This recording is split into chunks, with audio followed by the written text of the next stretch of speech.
DGP police Dilbag Singh और ADGP Mukesh Singh ने आज जिला किश्तवाड़ का दौरा किया। डीजी पुलिस दिलबाग सिंह का कहना है कि जम्मू कश्मीर में हुर्रियत खत्म हो चुकी है, लेकिन पाकिस्तान में उसका बाब अभी खुला है।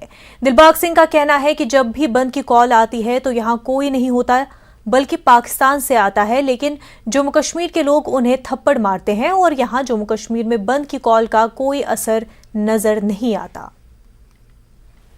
सोशल मीडिया 24/7 अंडर वॉच रहता है। इसमें जिस तरह की भी नकलो हरकत होती है, पहले आप देख रहे होंगे कि उनको नाकाम करने में हम कोई कसर नहीं छोड़ते हैं। जहां हुर्रियत ख़त्म हो चुकी है, मगर उस हुर्रियत को ज़िंदा रखने के लिए उन्होंने पाकिस्तान के अंदर हुर्रियत का चैप्टर खोल रखा है। जब भी बंद की कॉल होती है, जहां कोई है नहीं वहां से बंद की कॉल फ्लोट होके आती है, मगर उनके मुंह पे तमाचा कश्मीर के लोग, जम्मू के लोग मारते हैं, कहीं को बंद नहीं होता।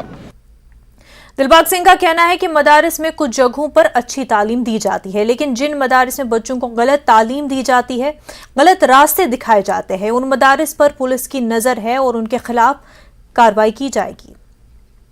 से ज़्यादातर अच्छा काम करने वाले हैं, मगर कहीं कहीं कोई गलत नकलो हरकत में जो जगह पर गलत तालीम को, जहाँ से बच्चे जो है मिलिटेंसी की तरफ गए, तो उनके ऊपर नज़र रखना लाजमी है। नज़र रखी हुई है। अगर कोई गलत काम करेगा तो ही उसके खिलाफ कानूनी कार्रवाई करी जाएगी। कोई अच्छा काम बच्चों को अगर पॉजिटिव सोच के साथ जोड़ता है, उस तरह की चीज़ को